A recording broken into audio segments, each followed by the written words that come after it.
Lo voy a cerrar aquí y vamos a empezar con, ojalá que ahora sí hagamos un poquito aquí de trabajo en los hechos de los apóstoles.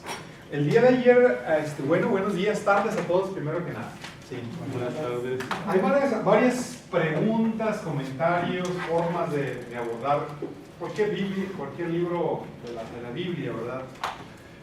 Pero yo quiero dar un poquito de énfasis con el libro de los Hechos de los Apóstoles, con la cuestión de la escatología y la cuestión de la eclesiología, el ser iglesia y el hacer iglesia. Al principio les había mencionado que no solamente estudiamos teología, sino que hacemos teología. Y el libro de los Hechos de los Apóstoles nos da una oportunidad para reflexionar cómo ser y hacer iglesia. Y también, sobre todo, la iglesia, la misión de la iglesia. ¿Qué significa eso? ¿Sí? Y hay muchos materiales, ¿verdad? Okay. ¿Quién ha tenido la oportunidad de leer el libro de los Hechos de los Apóstoles ya con su totalidad? Sí. Okay. Más o menos. ¿Qué sentido, cuál es la idea que el autor nos quiere dejar en el libro de los Hechos de los Apóstoles? ¿O cuál es el mensaje central? Así en una palabra. ¿Qué sabor nos queda? Pues yo lo que he visto, por ejemplo, que es como lo más relacionado con lo que la iglesia primitiva hacía al Espíritu Santo, cómo trabajaba en los apóstoles. Muy bien. La presencia del Espíritu Santo clave en la obra lucana del Evangelio y todavía aún más en Hechos. Perfecto, muy bien. ¿Otro comentario, observación de Hechos que ustedes han leído o que ustedes quieran preguntarle al autor?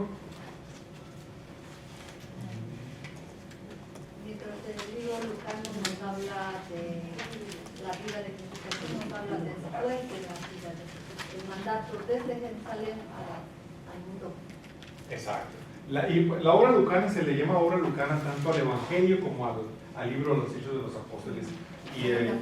Sí, exacto. Sí, bien. ¿Alguien tuvo, por último, oportunidad de leer el documentito que les enviamos de Pablo? Richard, sí, lo leyeron un poquito. Bien. Entonces, más o menos, ¿sí tuvieron los demás oportunidad de leer a Pablo, Richard? Sí.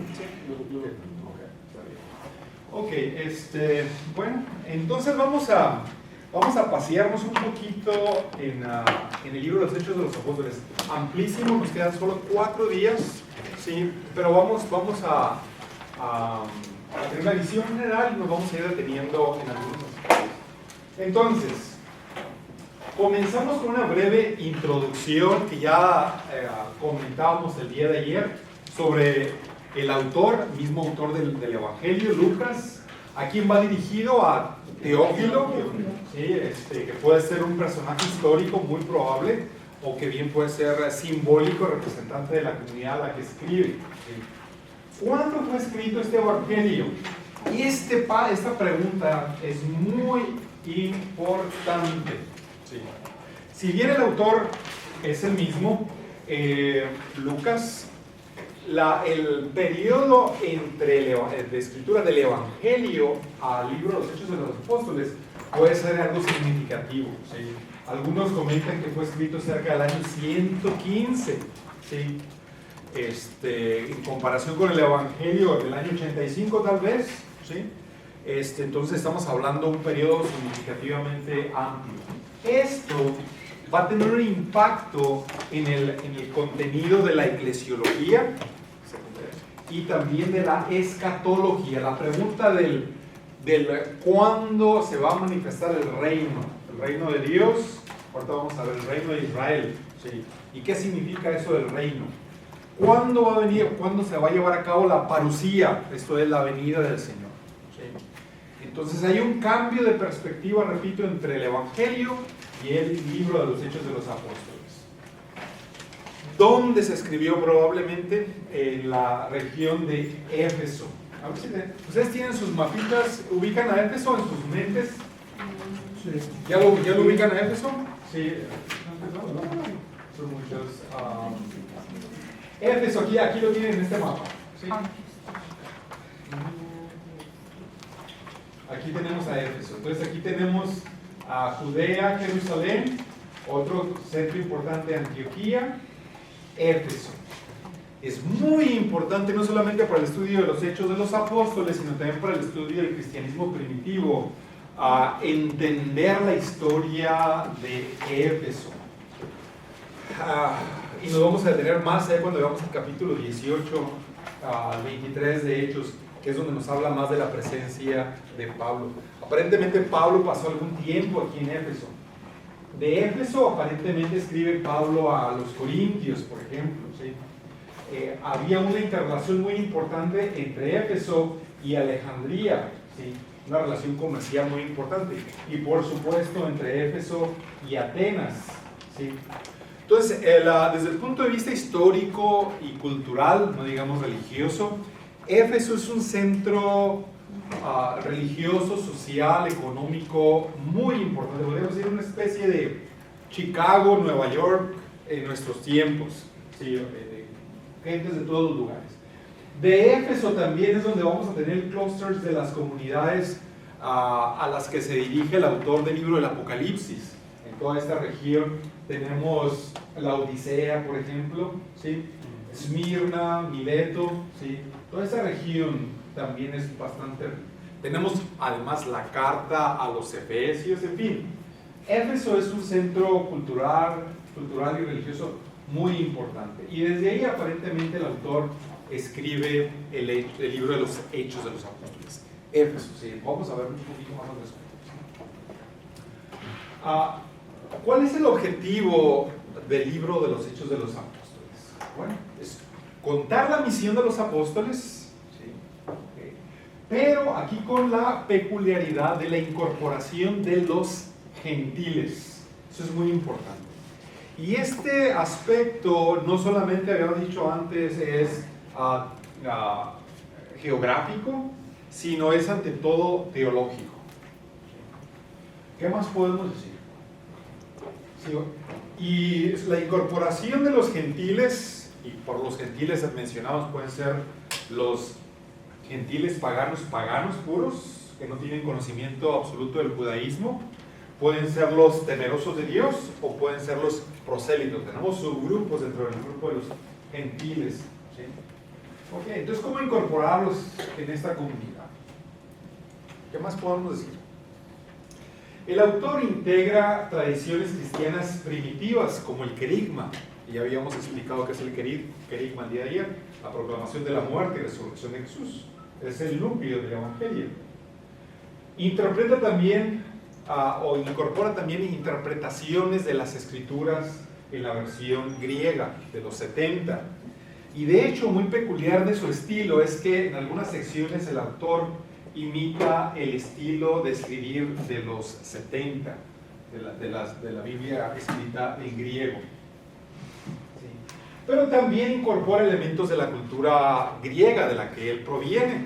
¿Sí? Sobre todo el concepto de la historia que tenemos en Homero, la podemos ver dentro de su estilo o dentro de su visión.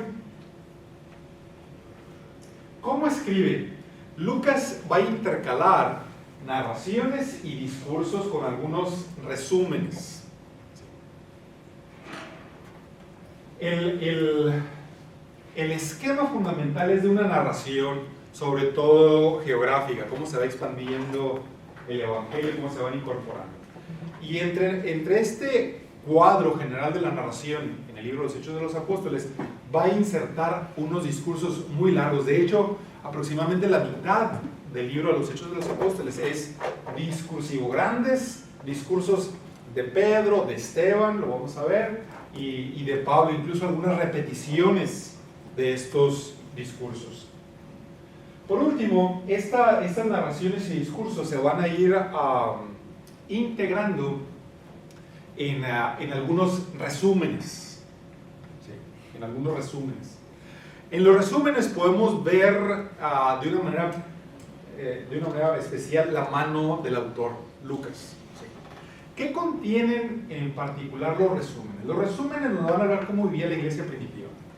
¿Sí? Lo que hacían, se reunían para la fracción del pan, para las enseñanzas de los apóstoles, para la oración. Esos son los resúmenes. Y va a enfatizar sobre todo la unidad de la comunidad. ¿Sí? Va a enfatizar. Esos son los resúmenes. Entonces ahí es lo que tenemos básicamente a manera de descripción general de los hechos. En cuestión de las fuentes, repasando un poquito la primera semana, ¿cuáles son las fuentes del Evangelio de Lucas? ¿Alguien? Marcos, Cuelen y su propia fuente que llamamos L. En el caso de Hechos, por supuesto no tenemos un Marcos, por supuesto no tenemos un Cuelen, sí, pero, y eso es bien importante y voy a tratar de explicar, sí. Las fuentes, por supuesto, la Biblia de los 70, griega, ¿sí? Tenemos algunos elementos de Marcos, tal vez, muy veladitos, ¿sí? Pero sobre todo tenemos tradiciones paulinas. Una pausa aquí. En las cartas paulinas, por ejemplo, Filemón, Colosenses, se nos habla de la asociación de Lucas a Pablo, ¿sí? Sin embargo, en el libro de los Hechos de los Apóstoles no se nos menciona ninguna de las cartas de Pablo. ¿Sí? Okay. ¿Cuáles son esas? Por eso decimos, hablamos de, muy importante, tradiciones paulinas, no las cartas de Pablo. Es decir, Lucas, como discípulo, codiscípulo, conocido, trabajador con Pablo, habría conocido los problemas o las cuestiones que Pablo discutía. No necesariamente el corpus paulino, no necesariamente las cartas de Pablo. ¿Sí? Tal vez había conocido que Pablo escribía cartas, pero sin mayor detenimiento. Pero ciertamente dentro en el libro de los Hechos de los Apóstoles vemos presente muchos de los temas centrales que Pablo aborda. Sobre todo la cuestión de la Torá, la ley. La ley de Moisés por un lado, y después, como Pablo lo expresa sobre todo en la carta a los Romanos capítulo 8, la ley del Espíritu. Esos son temas muy importantes, ¿sí? Por eso enfatiza el papel del Espíritu en Hechos de los Apóstoles, ¿sí? Y otro punto muy importante, presente en Pablo y sobre todo en la carta a los Romanos, y ahora posteriormente, acuérdense que Hechos escribe después de las cartas paulinas, presente en los Hechos, es la identidad y destino de Israel y de los gentiles en el pueblo de Dios. Eso es bien importante. Y lo vamos a desarrollar un poquito más. ¿Sí? ¿Cómo se integran los gentiles a esta comunidad del pueblo de Israel en sentido religioso? ¿Sí? ¿Y qué hay de aquellos de entre Israel que no respondieron al mensaje del Evangelio? ¿Qué va a pasar con ellos? Tengan muy presente, para ya cuando lo vean dentro de 1 o 2 años, cuando vean a Pablo, sobre todo Romanos, los capítulos 9 al 11 de la carta a los Romanos. Romanos es la última carta, la mayoría de los estudios coincide que es la última carta que Pablo escribe. Y en la carta a los Romanos, que Pablo escribe antes de ir a Roma, noten el contexto que Hechos termina cuando Pablo llega a Roma predicando libremente según Hechos, que por cierto, para entonces Pablo habría muerto. Cuando Hechos escribe, ya Pablo y Pedro también habrían muerto, ¿sí? Pablo en la carta a los Romanos, en la sección 9 al 11, se pregunta, bueno, ¿y qué va a pasar con el pueblo de Israel? ¿Sí? De aquellos que no creyeron, ¿y cuál es la relación con los gentiles? Esa pregunta también va a tratar de responder el autor de los Hechos de los Apóstoles.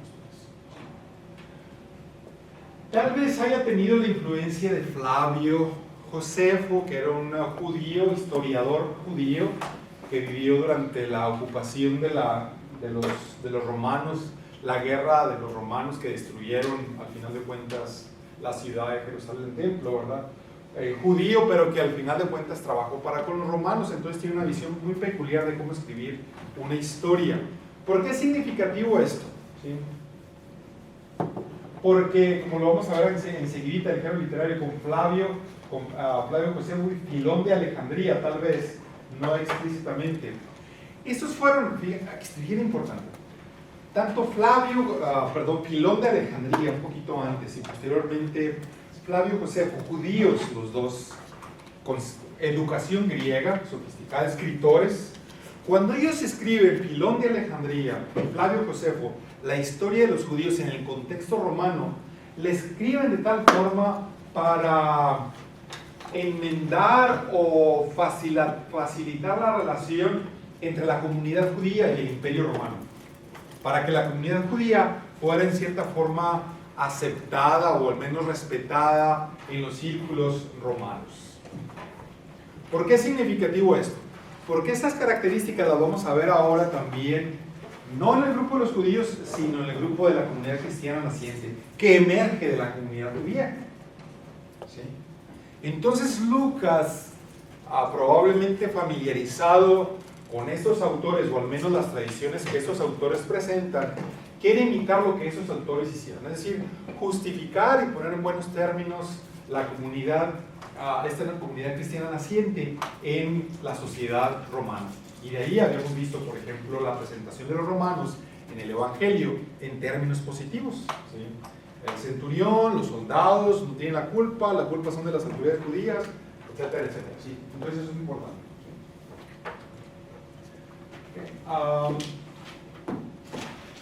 ¿Cuál es el género literario de este libro? Hay una gran controversia.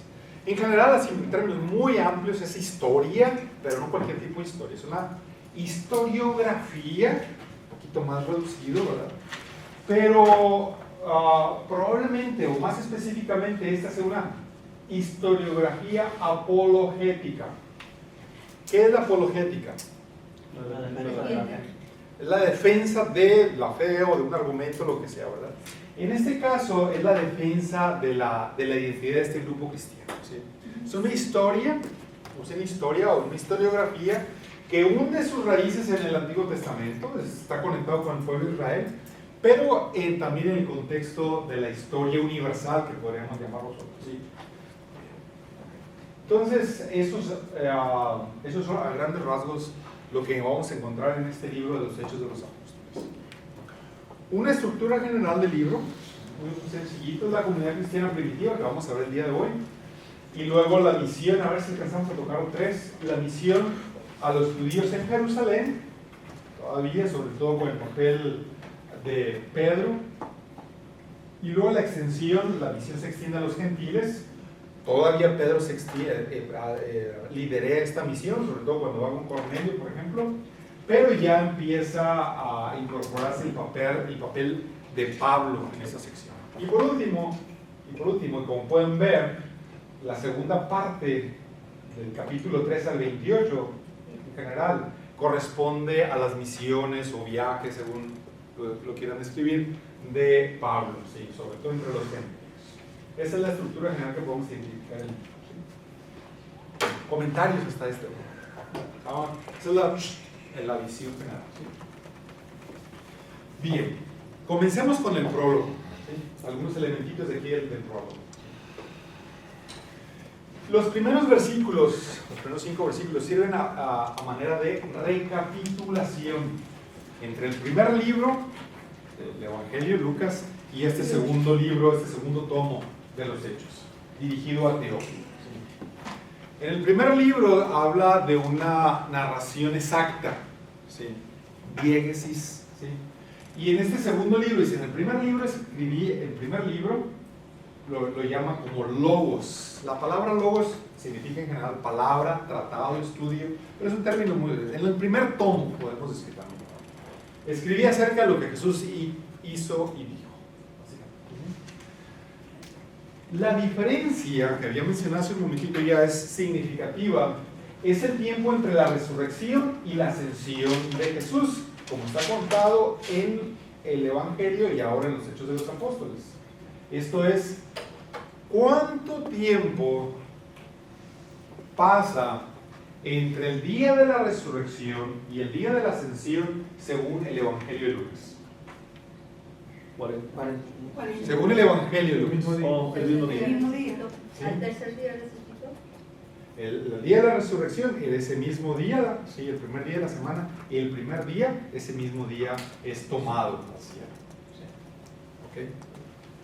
En cambio, en el libro de los Hechos de los Apóstoles tenemos un periodo más amplio, Son 40 días durante el cual Jesús estuvo apareciendo a sus discípulos y hablándoles del reino. Todavía hace alusión al reino. ¿Sí? ¿Qué es el significado de estos 40 días? Ahorita vamos a ver un poquito más al respecto. Lo vamos a poner ahí nada más ayer lo introduje, lo vamos a poner en un ladito, en hold, por ahí. Sí, ahorita regresamos a la cuestión de por qué los 40 días, la relación entre la Pascua y el Pentecostés. En un momentito lo vamos a ver. En esos primeros versos, además, aparte de esta recapitulación, se menciona la figura de Juan el Bautista, pero además se introduce el tema del bautismo con el Espíritu, que los discípulos pronto, esta es la expresión, pronto habrían de recibir. Inmediatamente después los discípulos le preguntan a Jesús, los que estaban reunidos, de hecho la interpretación no nos dice los 11, no dice los apóstoles, los que estaban reunidos, pueden incluir a los 11, más las mujeres, más la madre de Jesús, María, sí, los que estaban reunidos, es en general, en Jerusalén, eso le preguntan sobre cuando van al monte de los olivos, de donde va a ser levantado. Eso es bien importante, es una pregunta central en Lucas y en Hechos. ¿Cuándo? Sobre el cuándo de la instauración del reino de Israel. Noten, te preguntan, ¿es ahora cuando vas a instaurar el reino de Israel? ¿El cuándo? Es bien importante. Y el concepto de reino de Israel, no solamente reino de Dios, reino de Israel. ¿Sí? Ok. El cuándo, ¿sí? ¿Dónde está eso del que está hablando en la parte canadiense? En el capítulo 1, primeros 5 versículos, puedo decir aquí, el versículo 7, el 6, un poquito así, exactamente en el 6. Señores, es el tiempo cuando vas a restaurar el reino de Israel, versículo 6. ¿Lo tenemos? Sí. Sí. Ok. ¿Capítulo? Capítulo 1. ¿Estamos? Sí. Ok. Bien. ¿Cuándo? La respuesta de Jesús tiene dos partes. ¿Sí? Primero, en cuestión del cuándo. ¿Cuál es la respuesta de Jesús? En el verso 7. Que no les toca saber los tiempos y circunstancias que el Padre ha fijado con su propia autoridad, pero recibirán la fuerza del hasta ahí Espíritu nomás. Santo. Primero, hasta ahí, sí. Primero, el cuándo, la respuesta es no se sabe, ¿sí? No sabemos, se da el Padre. Así es que los capotea, decimos allá en México, ¿verdad? Los manda por un tubo, ¿sí? Entonces no sabe, solamente el Padre. Verso 8. ¿Y es cómo? ¿Cómo? Pero, adelante. Sí, y luego los conduce a otra. Es un giro incluso del Evangelio, el libro de los Hechos de los Apóstoles. Y ahora la respuesta en lugar de decir cuándo, dice, pero ustedes van a recibir el poder cuando el Espíritu venga sobre ustedes. Y serán mis discípulos en Jerusalén, en Judea, en Samaria, hasta los confines de la tierra. ¿Sí? La palabra confines, no sé qué traducciones tengan ustedes en español, en el griego es geos escatú tesges, escatú, que tiene que ver con la palabra escatología. ¿Qué palabra tienen ustedes? ¿Confines? Confines. Confines de la tierra, ¿sí? Y puede ser, ¿verdad?, conforme se desarrolla la obra de Hechos hasta Roma, donde Pablo estaba predicando abiertamente el Evangelio, ¿sí? Ese es pero el geos escatú tesges, ¿sí?, hasta lo último de la tierra, puede tener un significado que está relacionado precisamente con este cuándo, ¿sí?, hasta el final del mundo, ¿sí?, hasta el final del mundo. Es bien importante y vuelvo a repetir, ¿sí? Por un lado es la dimensión geográfica, hasta los confines geográficos de la tierra. pero al mismo tiempo ustedes van a ser mis discípulos hasta el final del mundo, digamos, no yo de la tierra. ¿Qué significa? Hasta el momento de la segunda venida. Hasta que se acabe el mundo. Hasta acá, sí. De tal forma cuando hay una, ¿cómo lo podríamos decir? Desdoblamiento tal vez de la escatología. ¿Sí? Hemos venido respondiendo, y aquí voy a hacer una pausita para abrir la puerta, la oportunidad de una conversación sobre el cuándo, ¿sí? Que todos tenemos, ¿sí? Ahí va, sí. Adelante. ¿Qué relación tiene en el cuándo hasta el fin de los mundos, cuando dice estaré con ustedes hasta el final de los tiempos? ¿Eso en qué evangelio? Mateo, sí. Y yo estaré con ustedes hasta el final del mundo, hasta el final de los tiempos. Incluso el término griego. Pero ¿es la misma traducción? No.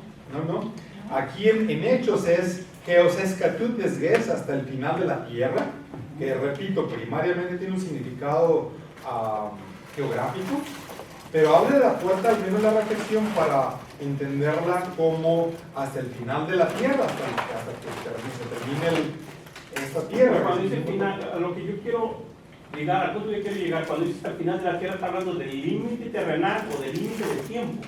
Sí, estrictamente geográfico. Geográfico. Sí, geográfico. Pero por la utilización de la expresión geos, escatú, escatología, tesges, hasta el final de la tierra, el final puede interpretarse también de una forma no geográfica, sino también, digamos, y no solo temporal, es lo que voy a abrir ahorita la conversación, sino incluso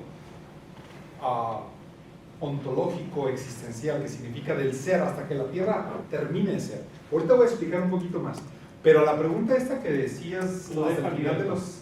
¿Perdón? Digo, en este último que estamos viendo, con lo que lo deja abierto, no está definido. Con Lucas, geográfico, sí, con Lucas. Repito, el primer significado es estrictamente geográfico porque es como organiza el libro. Hasta Roma, que es el entendimiento del final del mundo de ellos. De la tierra, sí, de la tierra. Pero abre la oportunidad de reflexionar para el final, escatón, ¿sí? El final en términos cronológicos, de temporales, ¿sí? Pero también hasta el final, hasta que termine la tierra, hasta el término de la tierra. Habla ahí también en algunos de los últimos tiempos, ¿verdad? El último tiempo. Sí, y vamos a expandir un poquito más el significado cuál es la visión escatológica que Lucas desarrolla en el libro de los Hechos de los Apóstoles. Pero me quedé intrigado con tu pregunta, también quiero revisar cuando Jesús les dice, yo estaré con ustedes en Mateo 28:20 hasta el fin del tiempo. Y ahí es la expresión en el viento. Dice,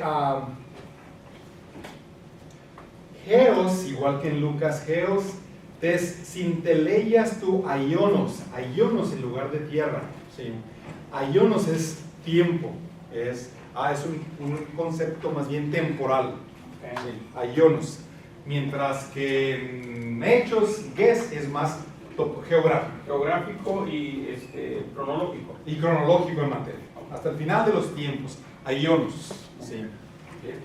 Es interesante, ¿no? Okay. ¿Alguna pregunta? Cuando habla sobre el reino de Israel, está hablando ¿cuál es la diferencia del reino de Israel, del reino de Dios, del reino de los cielos? Exacto, y es lo que vamos a ver, eso es muy importante. Me adelanto, sí, me adelanto con esta pregunta. La tomo y luego abro la conversación, la pregunta. Personalmente tengo esa pregunta por mucho tiempo y tal vez ustedes y los primeros cristianos definitivamente. ¿Okay? El reino, es bien importante esa pregunta. ¿Sí? O sea, los que estaban con él le preguntan, ¿es ahora cuando vas a instaurar el reino de Israel? ¿Sí? Mientras que la respuesta de Jesús dice, a ustedes no les corresponde saber, es el Padre. Y mientras tanto van a ser mis testigos, van a recibir la fuerza del Espíritu. ¿Sí? Y van a ser mis testigos comenzando en Jerusalén, Jerusalén, Judea, Samaria, hasta los confines de la tierra. ¿Sí? Con esta respuesta de Jesús, el autor quiere redefinir el concepto del reino de Israel. ¿Sí? Ya no solamente es el reino de Israel, pero van a ser también los samaritanos y van a ser los gentiles que están en todos estos pueblos por donde el evangelio se está expandiendo. ¿Sí? Entonces, el pueblo de Israel ya no solamente son estos descendientes de Abraham, sino que el pueblo de Israel son todos aquellos que reciben el don del Espíritu. Son todos aquellos que reciben el don del Espíritu. Y vamos a ver cómo el Espíritu actúa aún antes, en algunas ocasiones, aún antes de la predicación del Evangelio. Y cuando se dan cuenta que ellos reciben el Espíritu, dicen, van los apóstoles dicen, no, vamos a predicarles para que, y a imponer las manos, dice, ¿sí? De ahí viene la tradición, el origen del sacramento de la confirmación, ¿sí? Pero aquellos ya recibieron, ¿sí? El Espíritu, ¿sí? El Espíritu entonces que trasciende los límites del Israel antiguo, incluso de este grupo de discípulos, ¿sí? O de los apóstoles. Cuando dice el don, ¿a qué se refiere ese don? El don, el regalo del Espíritu, ¿sí? La fuerza, otra expresión que le encontramos al final en el Evangelio de Lucas, dice la fuerza que viene de lo alto, el Espíritu. Dice, eso lo reciben ¿quién? Está destinado a todos los que crean eventualmente. ¿Crean en qué? ¿Perdón? ¿Los que crean en qué? En Jesucristo. Oh, ¿Sí? porque pues a veces se cree que solamente algunos, solamente algunitos, aunque sean cristianos, solamente algunitos les llega el don del Espíritu. Sí, eso es la visión bien, en mi poco entender, de los movimientos pentecostales carismáticos. ¿Ya recibiste el Espíritu Santo? Pues lo he utilizado. O sea, no se nota, pues no es un alto, pero ahí está. Sí, ok, bien. Recuerdo que ahí el padre nos había dicho ¿Padre Manuel? acerca de que, por ejemplo, aquí mencionaba las 3 ciudades, pero no mencionaba Galilea. Y que en el Evangelio de Marcos, lo que estaba buscando, sí menciona las 3 ciudades y también dice, y regresan a los confines de Galilea. A ver, aquí me sacas de... A ver si Sí, es puedo. lo que yo vi la pasada, pero dice que al momento de mencionar,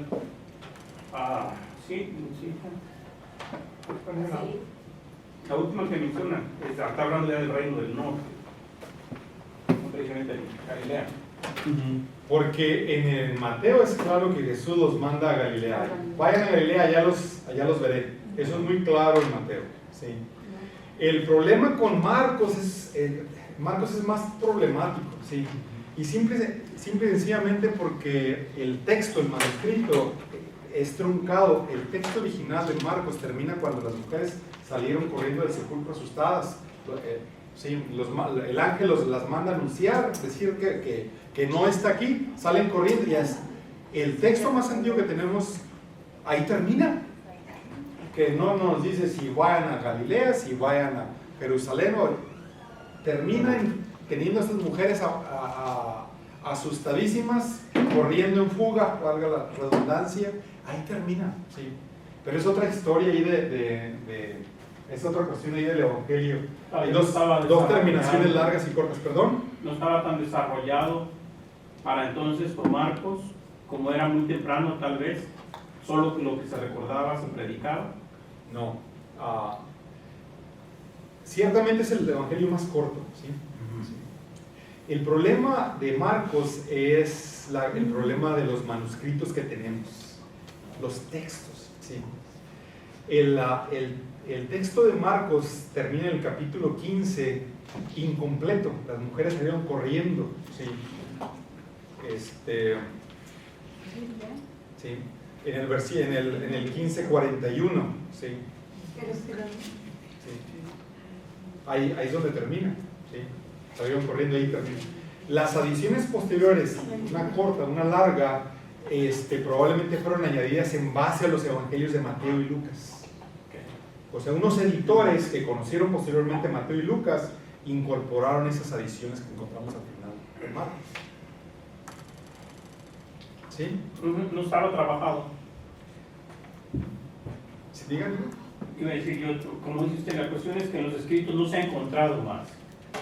Posiblemente hay algo más, pero no se ha encontrado. No se ha encontrado un manuscrito diferente con una terminación completa del manuscrito de Marcos, ¿no?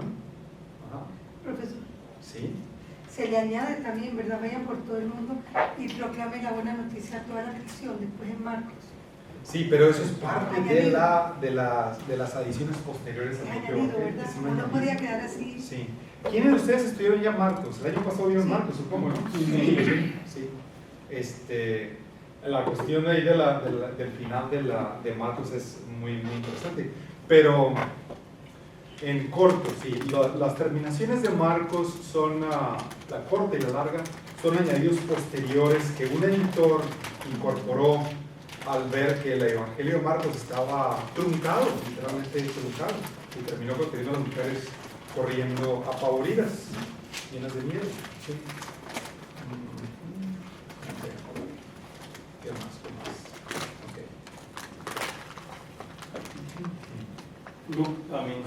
Mateo nos manda a Galilea y Lucas a Jerusalén. A Jerusalén, ahí nos quedamos. Sí, en Marcos de las añadiduras de Marcos dependen de Mateo y de Lucas. ¿Sí?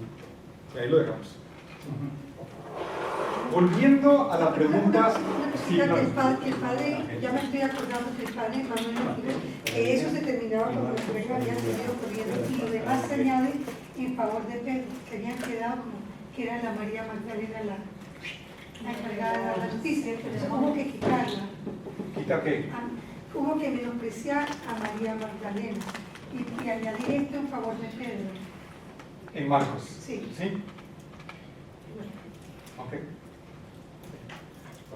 Déjame regresar a mi Lucas. Ok. El cuándo. La pregunta es ahora cuando vas a instaurar el reino de Israel. Y ya tenemos la pregunta. No sabemos, es el Padre. Y luego los van a recibir el don del Espíritu y serán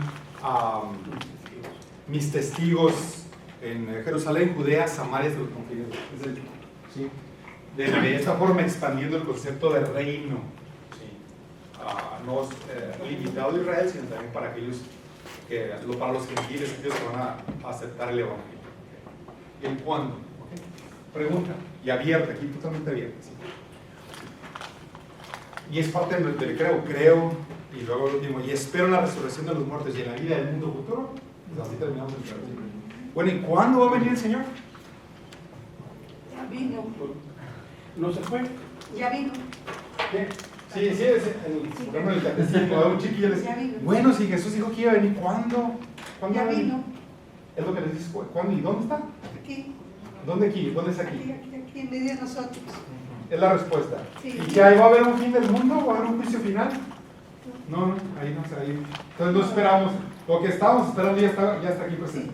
Ya ¿Alguien se más? instauró el reino. Ya se instauró el reino. No Lo que sé. se llama una escatología realizada. Usted dando una respuesta de una escatología realizada. Ya está aquí. Jesús se fue, pero no se fue, se quedó entre nosotros.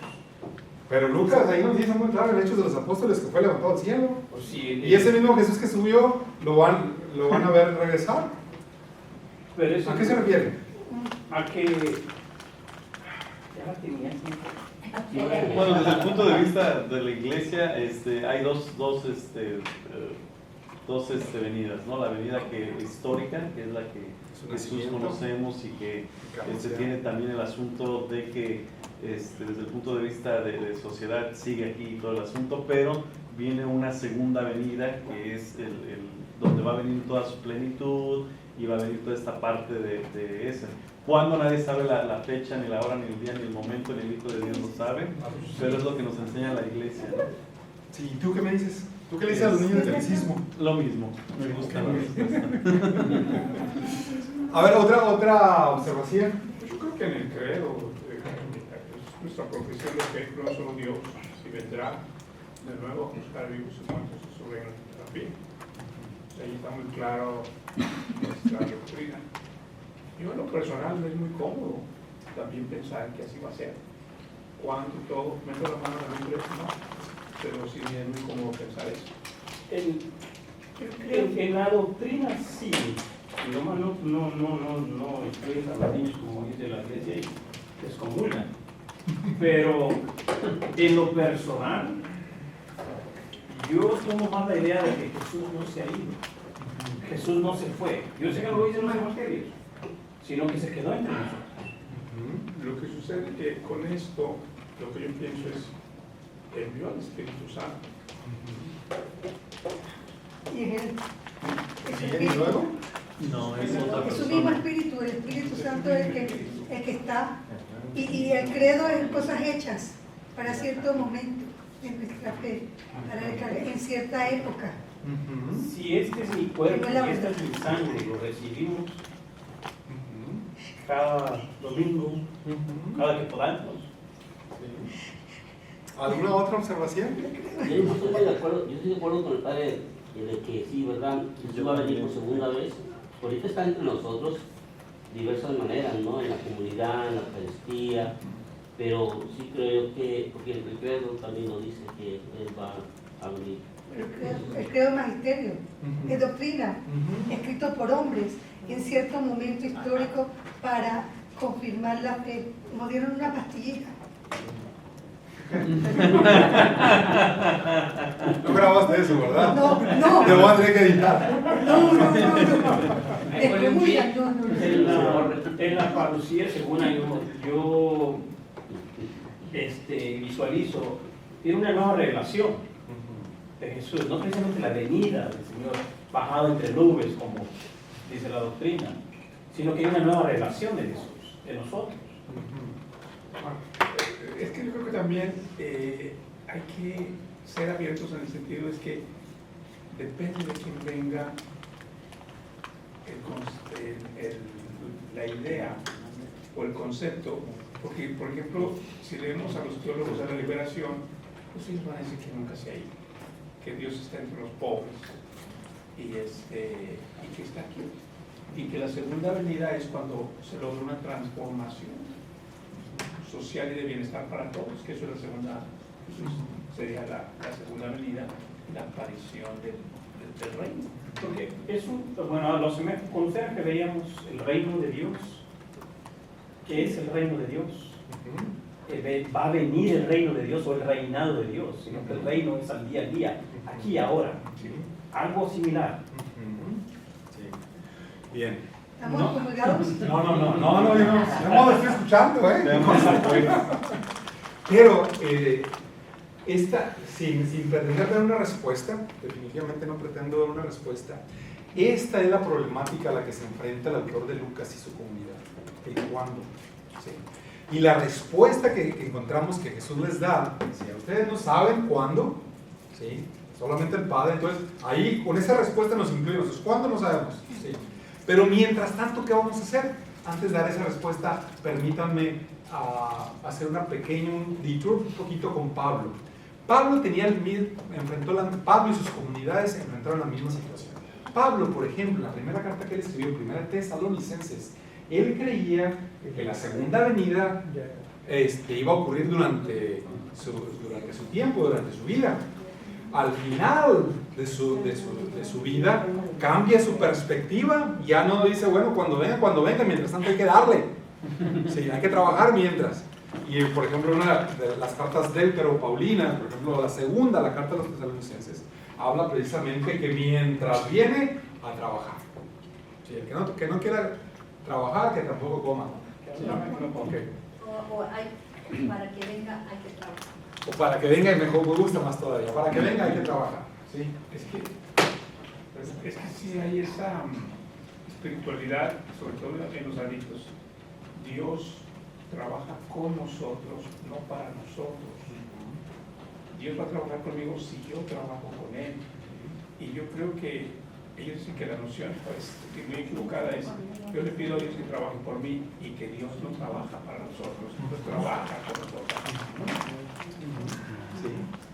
Bien. La respuesta que encontramos en Hechos de los Apóstoles, que Jesús les da, ¿sí?, de la promesa del Espíritu, ahora la presencia, en cierta forma, ¿de cuándo del reino de Israel? Israel tiene dos versiones, dos vertientes para Lucas, para los Hechos. Por un lado va a ser el Espíritu, una manifestación del reino, ya no de Israel, sino del reino, es la presencia del Espíritu en la comunidad que se manifiesta por los carismas. ¿Sí?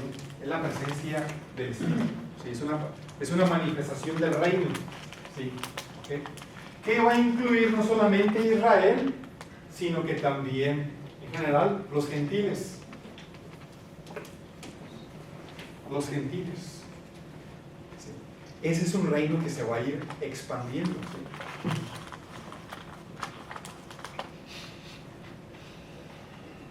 ¿Qué vamos a hacer mientras hay esta manifestación del Espíritu y mientras hay una inclusión de los gentiles en el reino? Ya no solamente Israel, sino del reino. ¿Sí? Al final de cuentas, se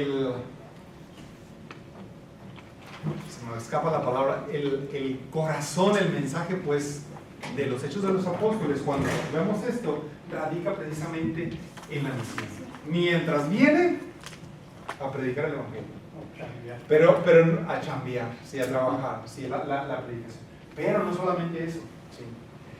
El ejercicio de la predicación del Evangelio, de la misión, es un ejercicio de la venida, el reino viene. Venga a nosotros tu reino, decimos en el Padre Nuestro. ¿Sí? Mientras viene y se está acercando. ¿Sí? En la predicación, por ejemplo, de Mateo, y también lo encontramos posteriormente en Lucas, el reino de Dios está cerca, está al alcance. ¿Sí? Es una presencia inminente del reino, pero todavía no plena. Es una presencia que, por ejemplo, en las cartas paulinas se habla de las primicias. De las primicias del reino, o las primicias de la resurrección. Ya en plenitud en el Cristo resucitado y nosotros todavía en semillita, pero ya presente. En resumen, sí, repito, sin pretender dar una respuesta, es importante vivir con las preguntas, enfrentar las preguntas que nos damos. Esa es una pregunta fundamental de nuestra fe, el cuándo y en qué consiste su venida. Y hay que decir con humildad que no puedo, yo lo digo con humildad, yo no tengo una respuesta, un entendimiento satisfactorio. Yo sé que ya está aquí y que va a venir. ¿Qué significa esto? Que no tengo una articulación suficiente, satisfactoria, ¿verdad? Mientras tanto, lo que a mí me corresponde es vivir en este periodo de misión, de la predicación del Evangelio, para que el reino venga, que se haga presente. Esta perspectiva nos va a poner en un arco que yo lo llamo una tensión escatológica.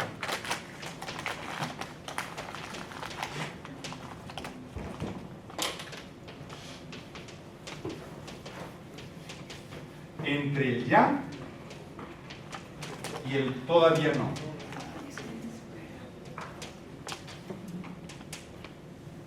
¿Dónde está la desesperación? Porque esa es la respuesta que todo el mundo te da a todos los teólogos. Cuando tú le preguntas ¿cuándo viene el reino? Está, pero todavía no está. Por eso nos desespera, por la tensión. Sí. Por eso nos desespera. Pero en lugar de desesperar, nos vamos a esperar. Sí. El ya. ¿Qué significa el ya? El ya tiene lugar en la resurrección de Jesús.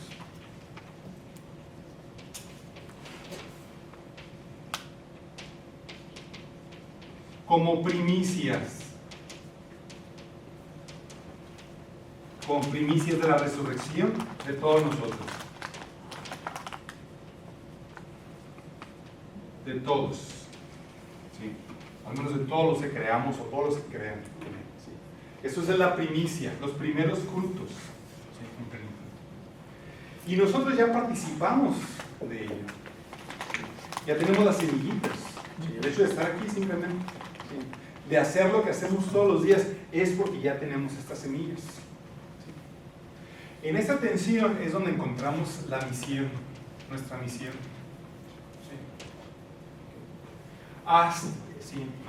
Hasta que llegue un día de la venida, todavía no, hasta que llegue la venida. Esa venida o segunda venida que se llama parusía, la palabra parusía viene de un verbo griego que es pareimi,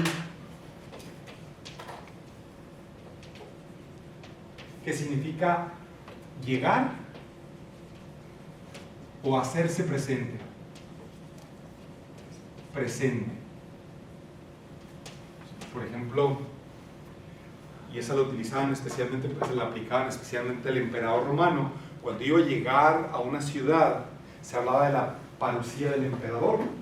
Y su parusía, su llegada, su venida, era ocasión de buenas noticias porque llevaba a cabo algunos decretos, pues quitaba los taxes o ponía un puente o qué sé yo. ¿Sí?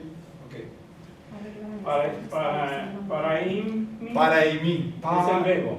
Es griego, paraimi. La palabra eimi. Parusía es el verbo conjugado, ¿de qué sentido?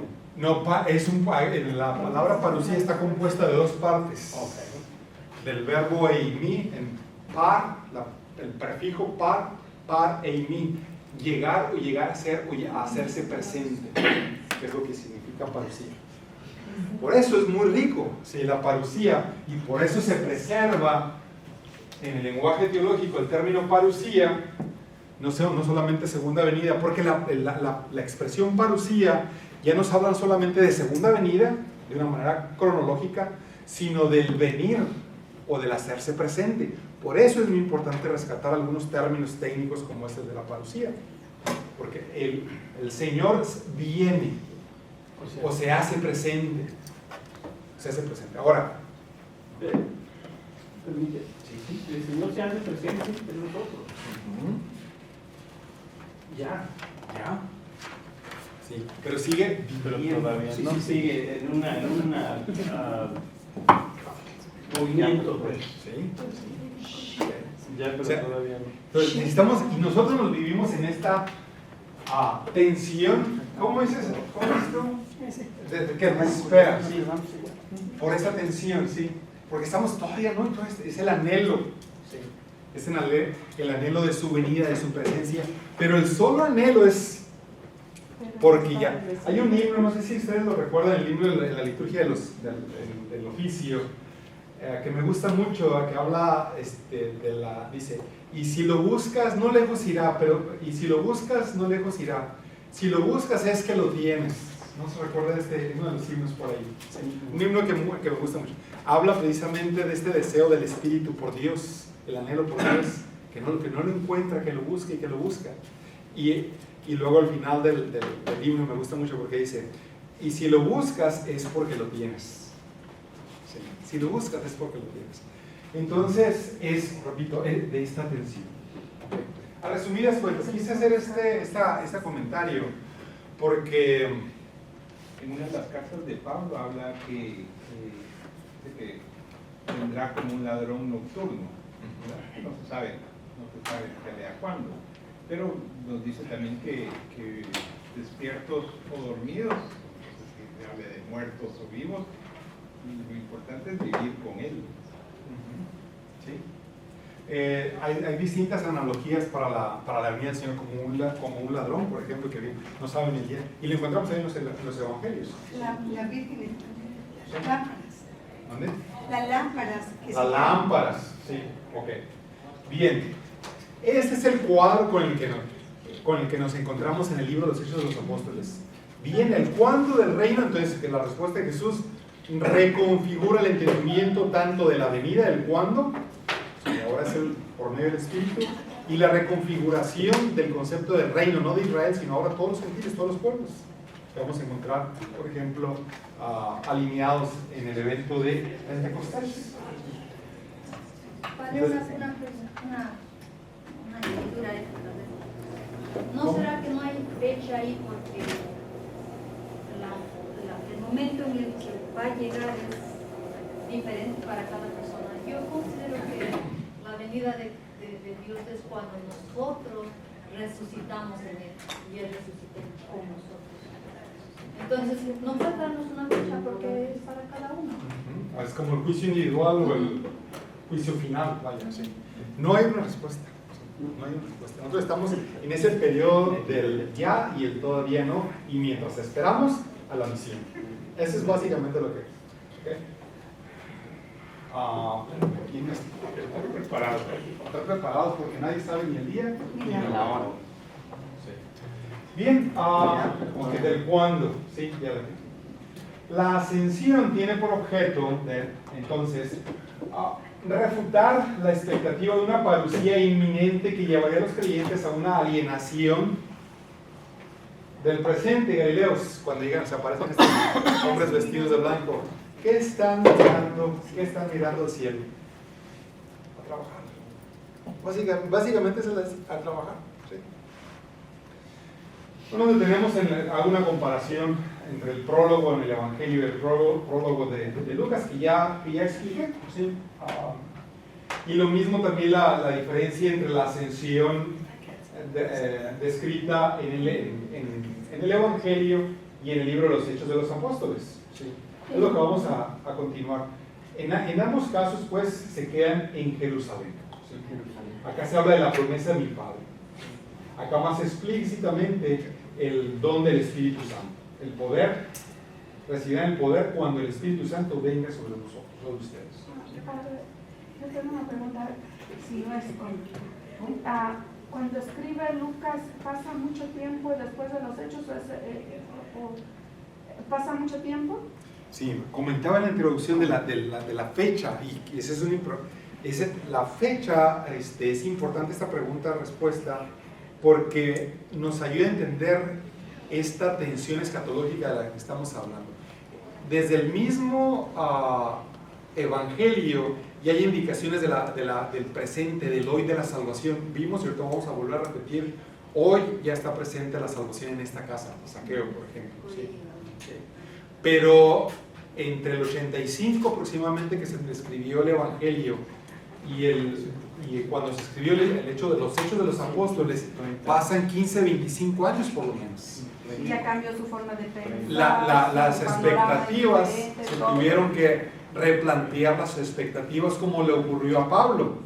Su primera carta pensaba Pablo que iba a regresar mientras él estaba en vida. Al final, ya no así. ¿Qué se escribió? ¿Hechos o Lucas? Lucas escribió primero. Entonces fue una continuación de Lucas. Fue una continuación de Lucas. Entonces los hechos estaban más lejos de la... Pero padre, Sí. hay una cosa como que cuando escriban el Hechos ya hace una reflexión en parte y cuenta cómo la comunidad ha vivido.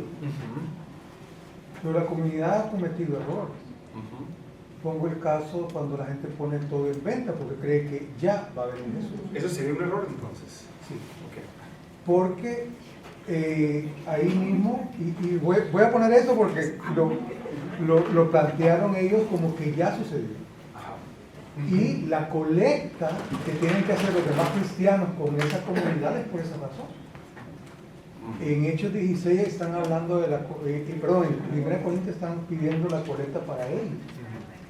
Porque ellos pensaron que la situación era ya, que es lo que el mismo Pablo está hablando en 1 Tesalonicenses.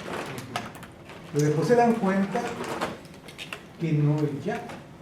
Entonces mi pregunta es por qué lo escriben en el 115, más o menos. Poquito antes, poquito después. Lo escuchan al 100. La carta de los tesalonicenses es la primera, 54. por ahí. Y luego la de los corintios también ya vamos allá. O sea que se da todo ese proceso primero. Y a eso voy. Y después se hace en los hechos donde cuentan todas estas cosas que pasan.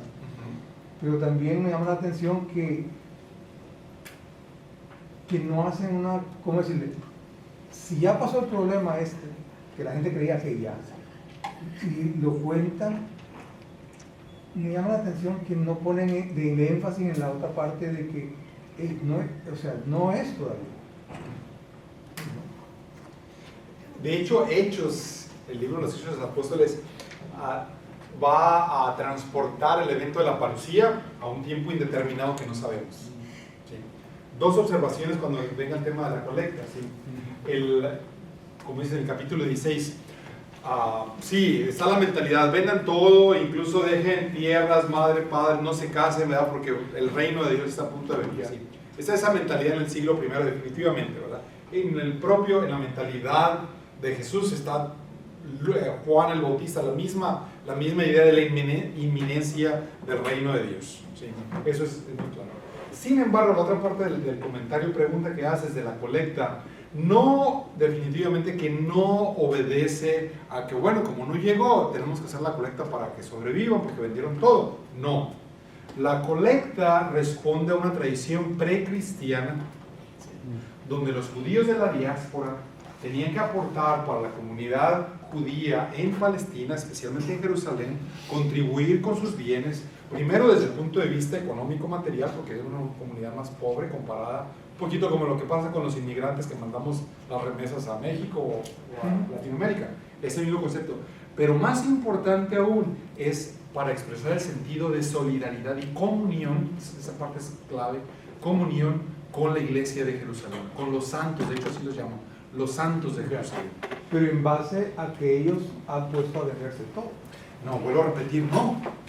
Porque esta práctica ya existía aún antes de que hubieran vendido todo, aún antes del cristianismo. Los judíos ya hacían esta, y es lo que hace Pablo más adelante, y lo vamos a ver en el Concilio de Jerusalén también, en el Concilio de Jerusalén, como una expresión de la solidaridad de los cristianos en Jerusalén, pero también en continuidad con este pueblo de Israel de las Escrituras. Por eso las alusiones a las Escrituras, continuamos con esta misma tradición de antaño, de antiguo, de mandar nuestra colecta, nuestra colaboración para los cristianos en Jerusalén, primariamente procedentes del judaísmo. ¿Sí? Entonces no es porque hayan metido todo y ahora nos quedamos sin nada y ahora que no, es una expresión de solidaridad. ¿Sí? Repito e insisto que data aún antes del cristianismo entre los judíos de la diáspora. ¿Sí? O sea, la colecta es económica pero también humanitaria, religiosa. Ya, es humanitaria y todo. Sí. Bien. Ok, continuamos. Bueno, vamos a otro paciente, sí. Pero qué bien, toda esta discusión. Entonces, nada más la diferencia entre la ascensión y ahorita vamos a pasar a la cuestión de la ascensión y Pentecostés. O sea, pasan, dijimos, 40 días, ¿sí? entre la Pascua, la resurrección y la ascensión. Y inmediatamente después, o días después de la ascensión, viene la fiesta de Pentecostés. Y es aquí donde viene la siguiente partecita, ¿verdad? La reconstitución de los 12, que no abundo en eso, para enfocarme en la cuestión de Pentecostés y después de la cuestión del discurso de Pedro. Si tienen la oportunidad, ya para lo siguiente, ya saben cuáles son los cursos que van a tomar el próximo verano. Deben de estar en el programita. Sí. Mi recomendación, y esto es acá como un foráneo, ¿verdad? Porque pues es la primera vez que estoy viendo, pero me fascina lo que están haciendo. Pablo 1 y 2. Yo les recomiendo que en un par de meses ya obtengan la bibliografía para el próximo curso, para que empiecen a leer, porque eso cambia mucho la dinámica de, en lugar de hacer tanta presentación de parte del profesor, puede haber ya un mayor diálogo, discusión, sobre todo ya para el cuarto, para el tercer año, sí. Tercer y cuarto año, y ahí más bien pueden ser círculos de discusión. Entonces vayan poniendo ya la bibliografía disponible para que ustedes la vean. Pablo 1 y 2 para el próximo año, Jeremías, Ezequiel y profetas menores. Pablo 1 y 2, ¿cómo queda? Ajá. ¿Y qué significa Pablo 1 y 2? Porque hay otros 3 para el cuarto año y 3. A lo mejor las Paulas de las cartas de Deuteropaulinas. Sí.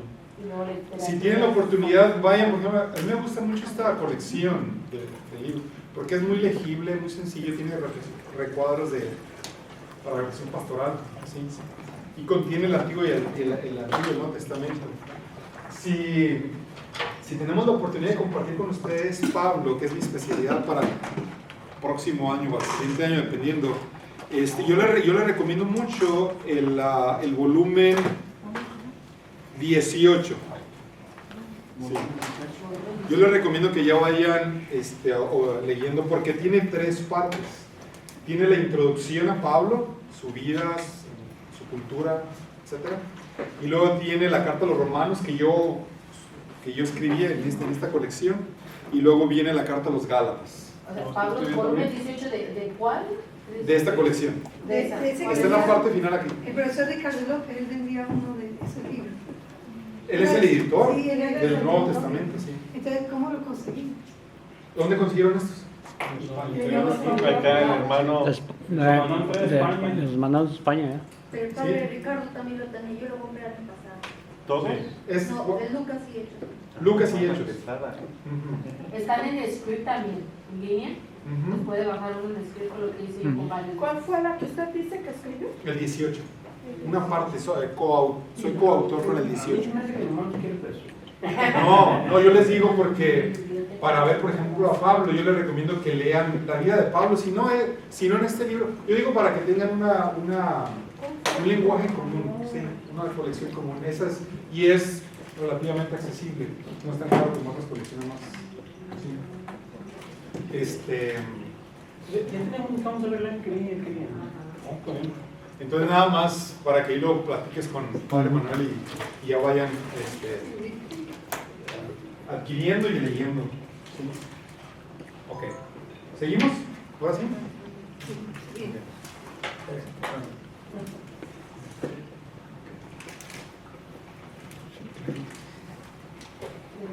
Porque hay unos desechos de los... Sí, ese lo recomendé, pero nadie como fue un poquito tarde, ya no hubo oportunidad de cargar las copias físicas, nada más electrónicas. Dicho no pude, sí. Ok, seguimos. Pentecostés. ¿Sí? Entonces la promesa desde el Evangelio, promesa de lo alto, y ahora en el prólogo, la promesa del Espíritu viene aquí. ¿Qué es Pentecostés? Literalmente significa 50 días, lo encontramos en 2 de los libros deuterocanónicos, el término en Tobías y en Macabeos, segunda de Macabeos. ¿Sí? Esta era una fiesta, la fiesta de las semanas, en hebreo, Shavuot, ¿sí? Shavuot, era la fiesta de las semanas. ¿Qué consistía? Y ahí tienen las referencias en Levíticos, Éxodo y Deuteronomio, la fiesta del Shavuot. Esa es la fiesta de la recolección de los frutos, donde llevaban los primeros frutos a Jerusalén. Ese es el origen remoto de la fiesta de las semanas. Incluso si vemos un poquito en nuestras comunidades, eso lo veíamos más, al menos en mi tierra natal, era el momento donde se empezaban a hacer las primeras cosechas, ocurren alrededor de la fiesta de Pentecostés. Son las primeras cosechas, sí. Entonces, en realidad, el concepto de Pentecostés no es la venida del Espíritu Santo, son lenguas, sino la fiesta de Pentecostés son la fiesta de las semanas. Okay. 3 momentos de la fiesta de Pentecostés. ¿Sí? Pentecostés significa 50. ¿Okay? El origen remoto de esta fiesta es la fiesta de la recolección, la fiesta de las semanas, y la fiesta de las semanas, o la fiesta de los Shavuot, consistía en la recolección cuando los israelitas subían a Jerusalén con la recolección de sus cosechas. ¿Sí? Es lo que conmemoran. ¿Sí? Okay. Posteriormente se asoció esta fiesta de la recolección a la entrega de las tablas de la ley, o bien a la celebración de la alianza en el monte Sinaí. Y este es el elemento que más se resalta en el libro de los Hechos de los Apóstoles. Okay. Por un lado, por eso vamos a tener todos estos pueblos que se conglomeraron en la ciudad de Jerusalén, que oyeron el estruendo, y nos da la lista de todos esos pueblos, porque eran los judíos de la diáspora, una vez más, que venían, que subían a Jerusalén trayendo sus cosechas a celebrar Shavuot. Hasta la fecha los judíos celebran esta fiesta. Pero desde el punto de vista teológico, más importante aún es la celebración, esta fiesta de los Shavuot, la celebración de la alianza o la entrega de las tablas de la ley a Moisés en el monte Sinaí. Sobre todo lo que ocurre ahí es una teofanía, esto es una manifestación de Dios. Y ayer decíamos cómo ocurría esta teofanía, según lo encontramos en el libro del Éxodo capítulo 15, ¿sí? No, 19, perdón, 19. ¿Sí? ¿Qué ocurre en el monte Sinaí? Truendos, rayos, ¿sí? Es una manifestación de Dios. Ese es lo que va a resonar, utilizo deliberadamente esta expresión, resonar en el libro de los Hechos de los Apóstoles. Por eso el fuego y por eso el viento, los dos elementos que en cierta forma hacen eco de la teofanía en el monte Sinaí, la entrega de la alianza. Pero significativamente, y esto aquí está detrás de este concepto, Pablo detrás de la mente de Lucas aquí, una transformación de la entrega de las tablas de la ley de piedra en el monte Sinaí, Éxodo, ahora con la nueva ley. ¿Cuál es la nueva ley que Dios concede a este pueblo ahora? La ley del Pablo. Hay una transformación de la ley de Moisés que no salva, a la ley del Espíritu. A la ley del Espíritu. La ley del Espíritu. ¿No lo que escuchó de esa manera? Sí. Y este es sobre todo Pablo, más aún en la carta de los Romanos, que hace esa transformación de la ley de Moisés, que no salva, a la ley del Espíritu. Romanos 8. ¿Sí? Es donde hace esa transición. ¿Sí? Y si bien, vuelvo a repetir, Lucas no hace alusión a ninguna de las cartas de Pablo, el pensamiento de Pablo definitivamente está influenciando el pensamiento de Lucas, sobre todo en cuestión del Espíritu y la inclusión de los gentiles. La segunda parte, la mitad del libro de los Hechos de los Apóstoles, está dedicado a la misión o las misiones de Pablo. ¿Sí? Entonces, primero, eso es lo que tenemos en relación al Pentecostés. Había dicho, ¿verdad? Había hombres piadosos que recibían de todas las naciones. Eso es una exageración porque por supuesto no en todas, pero en todas las naciones conocidas. Ahorita vamos a ver un mapa que hay bajo el cielo. Esta es una visión general que va en continuación. Ustedes serán mis testigos en Jerusalén, en Judea, en Samaria, hasta los confines de la tierra. Sí, ok. Anticipa la proclamación del Evangelio de todas las naciones. En Jerusalén habría pues judíos de Palestina y judíos de la diáspora, además prosélitos y temerosos de Dios, y ya he explicado. ¿Estamos hasta ahí? Para ver la mixtura de estas comunidades. Inmediatamente después tenemos el discurso de Pedro, en el 2:14 al 36, después del evento de Pentecostés. Si ya no leemos los detalles, ¿sí? Tradiciones que se empalman, pero después de eso viene el discurso de Pedro. ¿Cuál es el objetivo de este primer discurso de Pedro? Aquí tenemos la palabra clave, interpretar, ¿sí? El acontecimiento / milagro de Pentecostés. ¿Qué significa? Porque los demás pensaban que estaban borrachos, ¿verdad? ¿Qué significa este acontecimiento, milagro, entre comillas, de Pentecostés? Pedro lo va a interpretar por medio del uso de las Escrituras, va a aludir a las Escrituras. En particular, este pasaje del libro de Joel, Salmo 16 y el Salmo 110.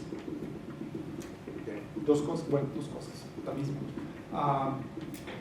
Vamos a ver que así como en el libro de los Hechos, como el libro del Evangelio, después en el libro de los Hechos de los Apóstoles, y en general en todo el Nuevo Testamento, se hace una constante alusión a las Escrituras.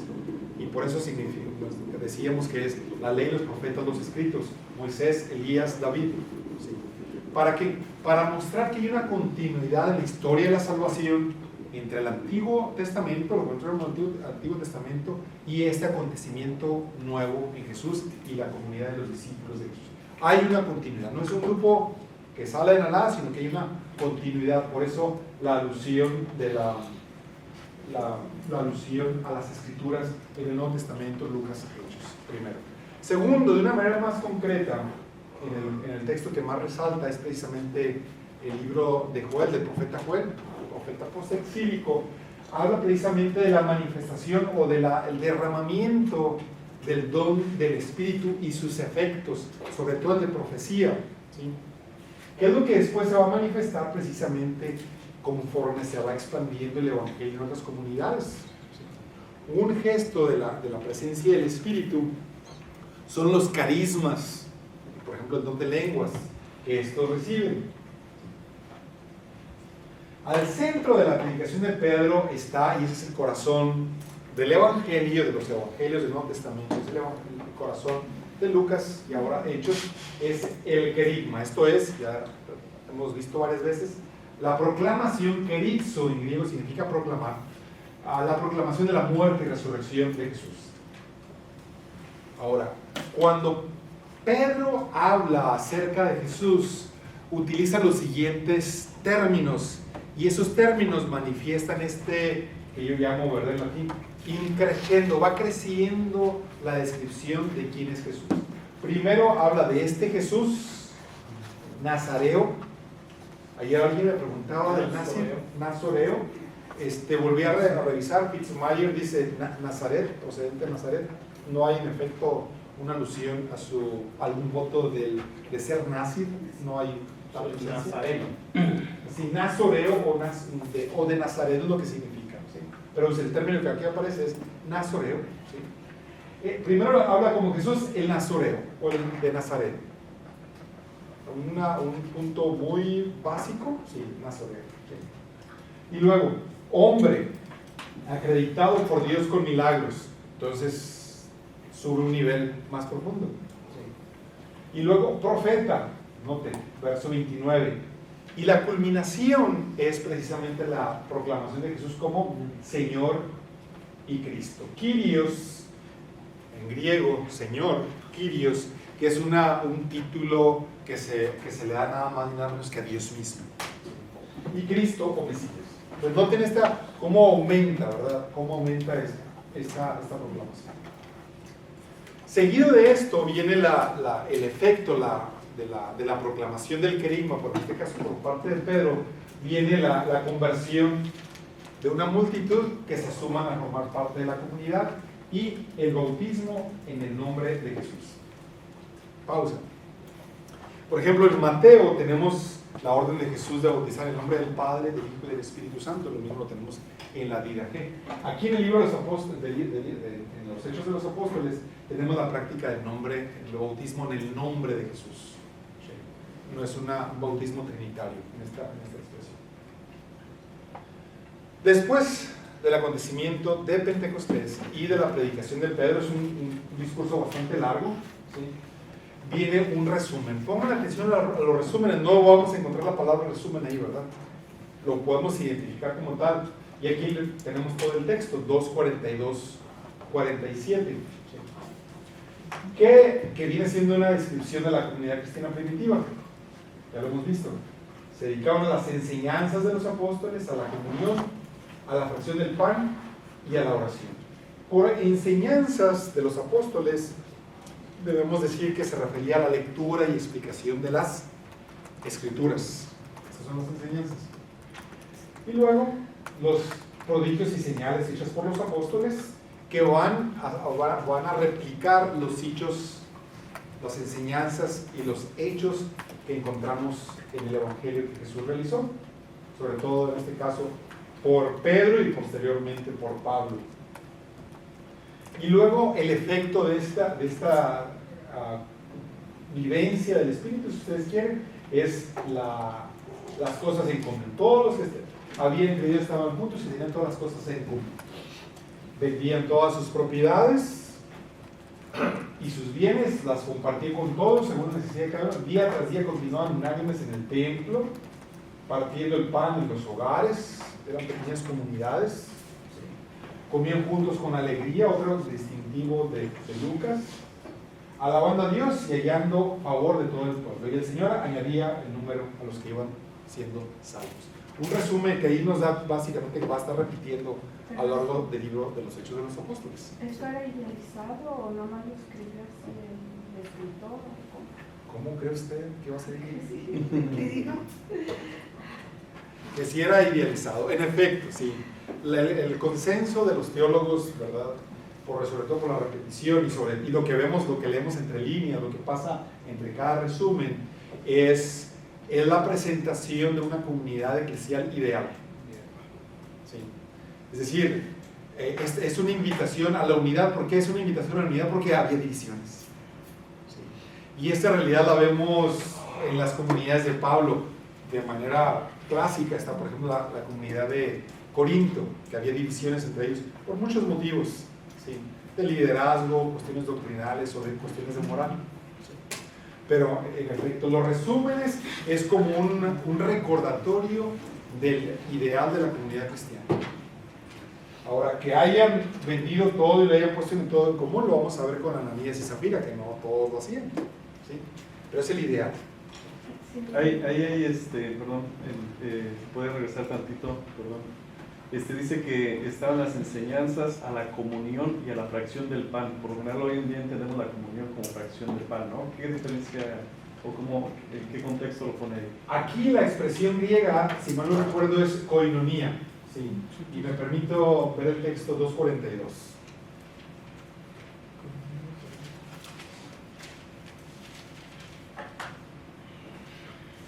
Que también es un concepto muy rico.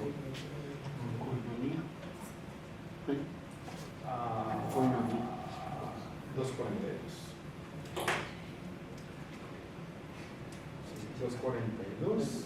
En efecto, koinonía. Sí, koinonía. La palabra aquí comunión no es en el sentido como la Eucaristía. A eso se refiere a la fracción de la Eucaristía, se refiere a la fracción del pan. Sí.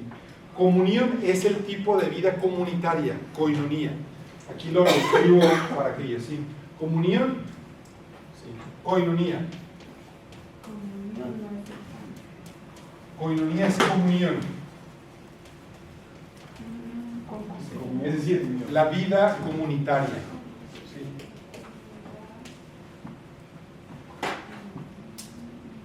¿Y cómo lo maneja en la fracción del pan? ¿Cómo es la palabra que dice? La fracción del pan, esa sí la utiliza en el griego. Clase tu artu kaitais proseukais. La clase tu artu es la fracción del pan, que es una expresión litúrgica que se refiere a la Eucaristía. La fracción del pan. Clase es la fracción, el rompimiento del pan. ¿Sí? Y a la oración que va unido a la liturgia, que ahora no es la liturgia eucarística. Gracias. Ahí como que me queda así como que esa visión, pero cuando Lucas escribió casi al primero, decía, yo te voy a contar todas las cosas como que fueron bien exactas, y aquí como que está diciendo con una certeza en ambos lugares de que cómo era, ¿no? Como para que se creyera y enfatizara que así era, aunque fuera de la ilusión. Leyendo, por eso cuando tenemos que distinguir, por ejemplo, entre los discursos, la narración y los resúmenes. Los resúmenes es como un recordatorio, es como una pausa que el autor hace de todo lo que está pasando. Por ejemplo, después del Pentecostés, y el fruto de Pentecostés es este estilo de vida de la comunidad gracias al Espíritu. ¿Sí? Gracias al Espíritu, los efectos el efecto del Espíritu es la vida de la koinonía, la comunión. Sí. Y del tener todo. El Espíritu construye hacia la iglesia. ¿Sí? ¿Sí? Pero sí, repito, el consenso es que es una presentación ideal, ¿verdad? Que se iba, o sea, a lo que estaba aspirando la comunidad cristiana, porque había divisiones, como lo vemos en el resto de los discursos.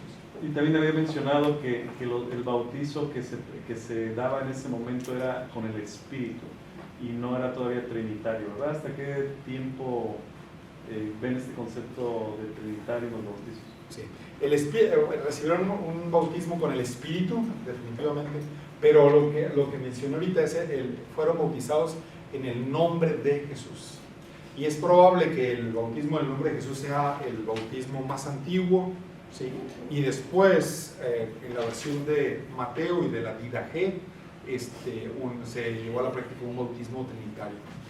Entonces, primero es el bautismo en el nombre de Jesús, y posteriormente hay un desarrollo trinitario, un bautismo en el nombre del Padre y del Hijo y del Espíritu Santo. Seguimos a ver si alcanzamos a ver un poquito más. Ok, repetir. Ok. Esto ya lo había hecho una repetición de las naciones, de la gente que estaba para la fiesta de Pentecostés. Esas son las naciones que estaban, que se enumeran en el libro de los Hechos de los Apóstoles. ¿Sí? Había judíos y aquí tenemos estas regiones en rojo. De la Cirenaica, esto es parte de África, Libia, Egipto, no se menciona Egipto, Arabia, por supuesto de Judea, Partos, Medas, Elamitas, del Pontus, Frigia, de Creta, Panfilia, son las regiones, no son ciudades, sino son regiones donde, repito, había ya judíos de la diáspora, que hablaban, su cultura ya era griega, helénica. ¿Sí? Bien.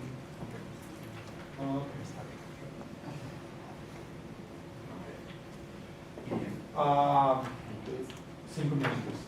La comunidad cristiana en Jerusalén y la persecución. Y eso nada más como introducción al ministerio de Pedro. ¿Sí? Después del discurso continuó el ministerio de Pedro, y quiero resaltar solamente un milagro de Pedro para hablar de los elementos de la forma literaria que nosotros llamamos milagro. Una observación, ¿sí? Importante. ¿Sí? En el Nuevo Testamento no se utiliza nunca el término milagro. No hay. ¿Sí? Hay algunas traducciones en las que se utiliza el término milagro, pero propiamente dicho no hay la expresión milagro. Se habla más bien de prodigios, se habla de señales, sobre todo en el Evangelio de Juan, pero la palabra milagro no, es ajena, es una introducción a los textos bíblicos que no existe, ¿verdad? Sin embargo, en el lenguaje común ya se ha hablado del milagro, ¿sí? Milagro o prodigio o portento, ¿sí? O portento.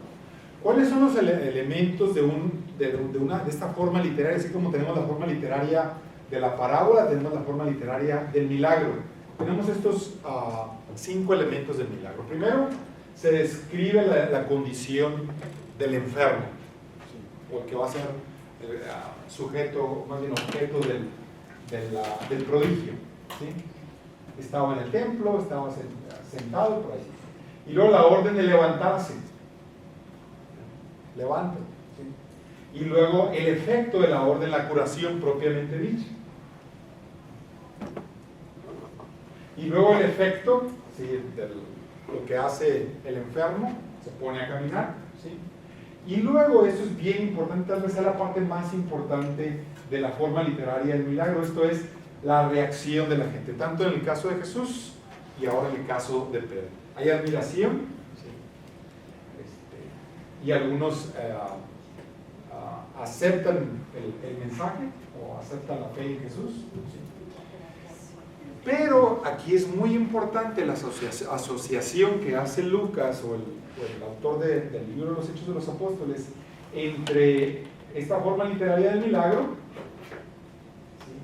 Y el discurso carismático de Pedro. Es decir, no podemos tener ya milagros aislados sin explicación del significado de este milagro.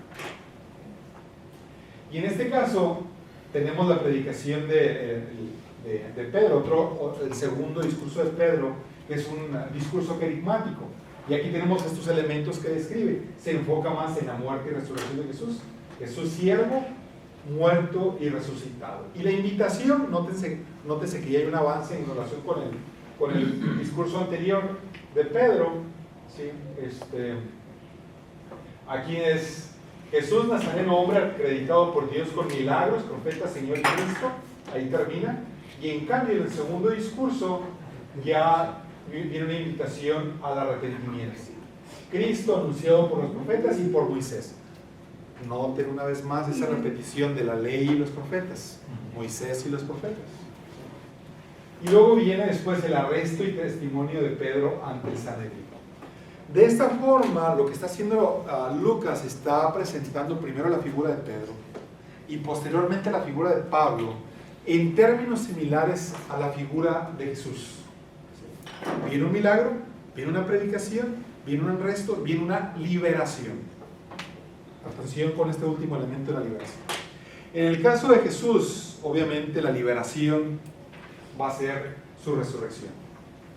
En el caso de Pedro y posteriormente de Pablo, va a ser simplemente la liberación de la cárcel, más de una vez. Sí. En el caso de Pablo termina predicando, decía ya he dicho varias veces, predicando el evangelio libremente en Roma. Sí. Eso es básicamente para presentar estos paralelos entre Jesús, Pedro, significativamente Pedro, y Pablo. ¿Sí? Las siguientes partes, ¿sí?, que no vamos a ver el día de hoy, las vamos a brincar, no vamos a ver tampoco mañana, es la oración de la comunidad, como todos están en armonía. Tenemos otro resumen que también resalta la armonía de la comunidad. José, la historia de José llamado Bernabé, Naví, pero significa hijo de la profecía, o también aquel que conforta. La historia de Ananías y Zafira en contraste con Bernabé, que vendió todo, mientras que Ananías y Zafira tratan de el pecado de estos dos que caen muertos a los pies de Pedro, es porque tratan de engañar al Espíritu. Esa es la respuesta. Y tenemos otra vez un resumen que nos describe las señales y prodigios. Sí, hasta ahí vamos a ver. ¿Okay? El día de mañana aquí se suponía que íbamos a llegar, pero no llegamos. Pero yo creo que mañana nos ponemos al tanto. Vamos a ver el arresto de los apóstoles, vamos a ver de la institución de los diáconos y el martirio de Esteban. Y también vamos a ver un poquito de la misión de Felipe, ya extendiendo la misión entre los gentiles. ¿Está bien? Nos va a enviar Lo tienen ya lo tienen desde ayer. Sí. Yo no lo hacen. Sí, está en la última versión que se le envía en PowerPoint. Sí. Sí, pero voy a hacer unas modificaciones, yo todavía quiero expandir un poquito eso. Y me voy a concentrar, les había dicho al principio de clase, en los capítulos 18 y 19, donde nos describe Pablo en Éfeso, porque tenemos mucho material que tenemos que cortar ahí. Entonces estuvo creo 2 años por ahí. ¿Sí? Entonces nos vemos mañana, primero Dios, hagan lo posible de leer los Hechos de los Apóstoles y traigan sus comentarios y preguntas.